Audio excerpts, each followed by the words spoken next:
उस रिज्यूमे को ध्यान से देखें जिसे आपने इतने गर्व से तैयार किया है और लिंक्डइन पर चमकाया है। वे कौशल, वे डिग्रियां, वे रातों की नींद हराम करना, वे सभी मूल रूप से एक बहुत ही खूबसूरती से लिखा गया शोक संदेश है। ऐसा क्यों? क्योंकि जल्द ही उस रिज्यूमे को पढ़ने के लिए कोई मानव संसाधन नहीं बचेगा, और तो और उस काम को करने के लिए किसी इंसान की भी ज़रूरत नहीं होगी। ब्लू ग्लास में आपका स्वागत है। आज हम उस सवाल पर चर्चा कर रहे हैं जो हम सभी के दिमाग में है। क्या होगा जब कृत्रिम बुद्धिमत्ता और स्वचालन हर किसी को बेरोजगार कर देंगे? और केवल कैशियर या ड्राइवर ही नहीं, बल्कि वकील, डॉक्टर, सॉफ्टवेयर डेवलपर, कलाकार और सीईओ भी। क्या वो दुनिया जहां मंडे सिंड्रोम खत्म हो जाएगा और हम अलार्म सेट करना भूल जाएंगे एक स्वर्ग होगी, या एक हंगर गेम्स जहां हम बेकार लोगों की एक सेना में बदल जाएंगे?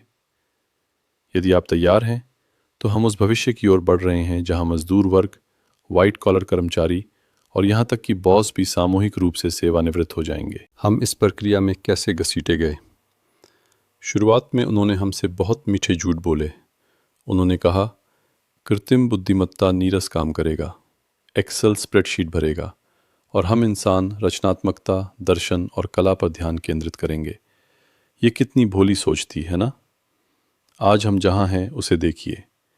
एआई कविताएं लिख रहा है, सिम्फनी की रचना कर रहा है, पुरस्कार विजेता पेंटिंग बना रहा है, जबकि हम अभी भी घर पर कपड़े तय कर रहे हैं और डिशवॉशर खाली कर रहे हैं। स्वचालन सबसे पहले मांसपेशियों की ताकत के लिए आया।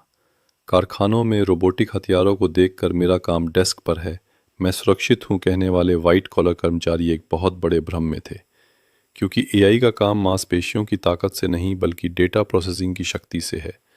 जब एक ऐसा एल्गोरिदम मौजूद है जो 3 सेकंड में हज़ारों पन्नों के केस लॉ का विश्लेषण कर सकता है, जिसे पढ़ने में एक वकील को हफ्तों लग जाएंगे, तो कौन सी लॉ फर्म आपको वेतन देना चाहेगी? कौन सा अस्पताल ऐसे रेडियोलॉजिस्ट को काम पर रखेगा जो थकता है, जिसकी नींद पूरी नहीं होती और जिससे गलती होने की गुंजाइश होती है, जबकि एक ऐसा सिस्टम मौजूद है जो शून्य गलतियों के साथ हज़ारों एमआरआई परिणामों का निदान कर सकता है। ये प्रक्रिया एक बहुत ही सरल आर्थिक नियम पर आधारित है, शून्य सीमांत लागत। एक रोबोट कभी बीमार नहीं पड़ता, यूनियन नहीं बनाता, ये नहीं कहता कि मेरी प्रेरणा कम है, और ओवरटाइम वेतन की मांग नहीं करता। आज ऐसे भाषा मॉडल हैं जो कॉपीराइटर, अनुवादक और कंटेंट क्रिएटर्स का काम सेकंडों में और मुफ्त में कर देते हैं। चित्रकार और ग्राफिक डिज़ाइनर जिन्होंने कहा था मैं एक कलाकार हूँ, मैं सुरक्षित हूँ, अब विजुअल एआई के सामने बेबसी से अपने पोर्टफोलियो को देख रहे हैं, जो केवल कुछ शब्दों के संकेत के साथ चमत्कार पैदा कर देते हैं। कॉरपोरेट कॉल सेंटरों में हज़ारों लोगों की जगह पहले ही एआई सहायकों ने ले ली है, जो आपकी आवाज़ के लहजे के आधार पर सहानुभूति जता सकते हैं और कभी गुस्सा नहीं होते। एंट्री लेवल सॉफ्टवेयर डेवलपर्स उन एल्गोरिदम के साथ प्रतिस्पर्धा करने की कोशिश कर रहे हैं जो सेकंडों में कोड लिखते हैं और बग ठीक करते हैं। कैशियर की जगह लंबे समय से सेल्फ चेकआउट काउंटरों ने ले ली है, और स्टॉक ब्रोकर की जगह हाई फ्रीक्वेंसी ट्रेडिंग बॉट ने ले ली है, जो माइक्रो सेकंड में व्यापार करते हैं। ये वाक्य कि एक दिन वे हमारी जगह ले लेंगे अब कोई भविष्यवाणी नहीं है, ये आज शाम की खबर है। पूरे इतिहास में तकनीक ने हमेशा पुरानी नौकरियों को नष्ट किया है और नई नौकरियां पैदा की हैं। बग्गी चालकों की नौकरी चली गई, लेकिन टैक्सी चालक सामने आए। लेकिन क्या होगा अगर इस बार बात अलग है? जब कृषि क्रांति आई तो घोड़ों ने ये नहीं कहा बहुत बढ़िया, ट्रैक्टर आ गए हैं, अब हम भारी बोझ नहीं उठाएंगे, हम घास के मैदानों में जाकर दर्शन शास्त्र पर विचार करेंगे। वे अपरिवर्तनीय रूप से अप्रचलित हो गए और उनकी संख्या कम हो गई। मानव इतिहास में पहली बार हम खुद से अधिक स्मार्ट और अधिक सक्षम कार्यबल बना रहे हैं। शायद इस कहानी के घोड़े हम ही हैं। आइए पहले उन परिदृश्यों पर नज़र डालें, क्योंकि ये परिदृश्य मानव इतिहास में मुक्ति की सबसे बड़ी गाथा हो सकता है। यदि मशीनें हर चीज़ का उत्पादन करती हैं, यदि ड्रोन खेतों में बीज बोते हैं, यदि स्वायत्त ट्रक रसद संभालते हैं, यदि 3D प्रिंटर इमारतें बनाते हैं, तो लागत शून्य के करीब पहुंच जाती है। हम इसे बहुतायत की अर्थव्यवस्था कहते हैं। इस परिदृश्य में काम करना एक मजबूरी नहीं रह जाता और एक शौक में बदल जाता है। जीवित रहने के लिए आपको अपने उस कॉरपोरेट प्लाजा के तंग क्यूबिकल में 10 घंटे बिताने की ज़रूरत नहीं है जिससे आप नफरत करते हैं। सरकारें या दिग्गज तकनीकी कंपनियां इस विशाल संपत्ति को यूनिवर्सल बेसिक इनकम के रूप में सभी को वितरित करती हैं। हर महीने आपके खाते में इतने पैसे आ जाते हैं जिससे आप आराम से जी सकें। तो लोग दिन भर क्या करेंगे? स्टार ट्रेक ब्रह्मांड के बारे में सोचें। वहाँ कोई पैसा नहीं है। लोग अमीर बनने के लिए काम नहीं करते, बल्कि खुद को साकार करने के लिए काम करते हैं।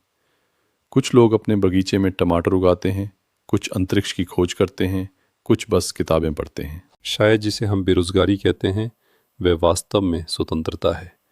मानवता अंततः 10,000 वर्षों की कृषि और औद्योगिक गुलामी से मुक्त हो जाती है। जब सोमवार की सुबह अलार्म बजता है तो आपके जागने का कारण आपका बॉस नहीं होता, बल्कि केवल ये होता है कि आप उस दिन क्या सीखना चाहते हैं। एक आशावादी दृष्टिकोण से एआई हमारी जगह नहीं ले रहा है, ये हमें जीवित रहने की लड़ाई से सेवानिवृत्त कर रहा है। सुनने में बिल्कुल सही लगता है ना? खैर, उस बेकार वर्ग परिदृश्य में जहां हर कोई बेरोजगार है, हम इस परिकथा पर कितना विश्वास कर सकते हैं कि सरकारें या तकनीकी दिग्गज हमें यूनिवर्सल बेसिक इनकम देंगे और हमें आराम देंगे?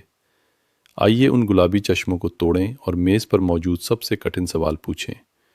सिस्टम को उन अरबों लोगों को वित्त पोषित करना क्यों जारी रखना चाहिए जो अब किसी काम के नहीं हैं, जो ना तो कुछ उत्पादन करते हैं और ना ही लड़ते हैं? पूरे इतिहास में अभिजात वर्ग को जनता का पेट पालना पड़ता था, क्योंकि उन्हें उनकी ज़रूरत थी। उन्हें खेत जोतने के लिए किसान, कारखाने में काम करने के लिए मजदूर और सीमा पर मरने के लिए सैनिक की आवश्यकता थी। लेकिन जब उत्पादन पूरी तरह से स्वायत्त कारखानों को सौंप दिया जाता है और सुरक्षा सशस्त्र ड्रोनों के झुंड और रोबोटिक सेनाओं को सौंप दी जाती है, तो अभिजात वर्ग की नज़र में मानव जनता का रणनीतिक मूल्य शून्य हो जाता है। यदि मशीनें और उनका मालिकाना हक रखने वाला एक छोटा सा गुट ही सिस्टम को चालू रखने के लिए पर्याप्त है, तो क्या बचे हुए अरबों जैविक प्राणियों को केवल संसाधन खपत करने वाले परजीवियों के झुंड के रूप में नहीं देखा जाएगा? वे आपको घर पर बैठकर वीआर गॉगल्स के साथ गेम खेलने के लिए वेतन क्यों देंगे? यहीं से सबसे काली संभावना शुरू होती है, विलुप्ति। ये ज़रूरी नहीं कि हॉलीवुड की किसी फिल्म की तरह आसमान से लेज़र की बारिश हो। ये एक बहुत ही शांत और पूरी तरह से कानूनी खात्मा प्रक्रिया हो सकती है। ऐसी जनता जिन्हें उनके हाल पर छोड़ दिया गया हो, जिन्हें स्वास्थ्य देखभाल, आश्रय और पोषण से वंचित कर दिया गया हो। एक ऐसी दुनिया जहां अभिजात वर्ग आत्मनिर्भर, ऊंची दीवारों वाले स्वायत्त सिलिकॉन वैली शहरों में पीछे हट जाते हैं और बाहर छूटे अरबों बेकार लोगों को भूख, महामारियों और जलवायु संकटों से धीरे धीरे पृथ्वी के चेहरे से मिटते हुए देखते हैं। यदि ट्रैक्टर के आविष्कार के बाद घोड़ों की संख्या तेजी से कम हो गई क्योंकि उन्होंने अपना आर्थिक मूल्य खो दिया था, तो उस जैविक मानव का भाग्य अलग क्यों होना चाहिए जिसने अपना आर्थिक मूल्य पूरी तरह से खो दिया है? दया? सिस्टम के एल्गोरिदम में दया के लिए कोर्ट की कोई लाइन नहीं है। अब आइए वास्तविक दुनिया में पूंजीवाद और मानव मनोविज्ञान के अंधेरे गलियारों में उतरें। पहली बड़ी समस्या, रोबोट का मालिक कौन है? यदि उत्पादन के साधनों, एआई और एल्गोरिदम का स्वामित्व मुट्ठी भर तकनीकी दिग्गजों के हाथों में है, तो वे उस संपत्ति को आपके साथ साझा क्यों करेंगे? पूरे इतिहास में सत्ता में बैठे लोगों ने स्वेच्छा से अपनी शक्ति जनता को कब बांटी है जो वे अब ऐसा करेंगे? यूनिवर्सल बेसिक इनकम कोई आशीर्वाद नहीं, बल्कि चुप रहने के लिए दिया गया पैसा हो सकता है, ताकि लोग विद्रोह ना करें और डेटा सेंटरों को आग न लगा दें। दूसरी और भी भयानक समस्या मनोवैज्ञानिक है, the useless class. Yuval Nuh Harari द्वारा प्रस्तुत ये अवधारणा उन अरबों बेरोजगार लोगों का नहीं, बल्कि उन अरबों लोगों का वर्णन करती है जो रोजगार के अयोग्य हो गए हैं। हजारों वर्षों से हमने अपनी पहचान को अपनी नौकरियों के माध्यम से परिभाषित किया है। जब आप किसी नए व्यक्ति से मिलते हैं तो आप सबसे पहला सवाल क्या पूछते हैं? आप क्या काम करते हैं? तो आप कौन हैं जब आपके पास करने के लिए कोई काम नहीं बचा है? एक ऐसा जीवन जहां आपके पास सुबह उठने, पसीना बहाने, थकने का कोई वैध कारण ना हो। मानव मस्तिष्क को कठिनाइयों से संघर्ष करके डोपामाइन जारी करने के लिए डिज़ाइन किया गया है। यदि सब कुछ मुफ्त है और आप किसी काम के नहीं हैं, तो अर्थ का एक बड़ा संकट शुरू हो जाता है। एक ऐसी डिस्टोपिया की कल्पना करें जहां अरबों लोग बस अपने वर्चुअल रियलिटी गॉगल्स पहनते हैं और सस्ते सिंथेटिक ड्रग्स या एआई द्वारा उत्पन्न हाइपर रियलिस्टिक गेम से सुन्न होकर अपना दिन बिताते हैं। हम मैट्रिक्स फिल्म की बैटरी की तरह हैं। फ़र्क सिर्फ इतना है कि मशीनों को हमारी ऊर्जा की भी आवश्यकता नहीं है। वे सिर्फ हमें डिजिटल शांत करने वाले खिलौनों से विचलित कर रहे हैं ताकि हम इधर उधर भटके नहीं और समस्याएं पैदा ना करें। क्या आपको लगता है कि ये जीवन जीने लायक है?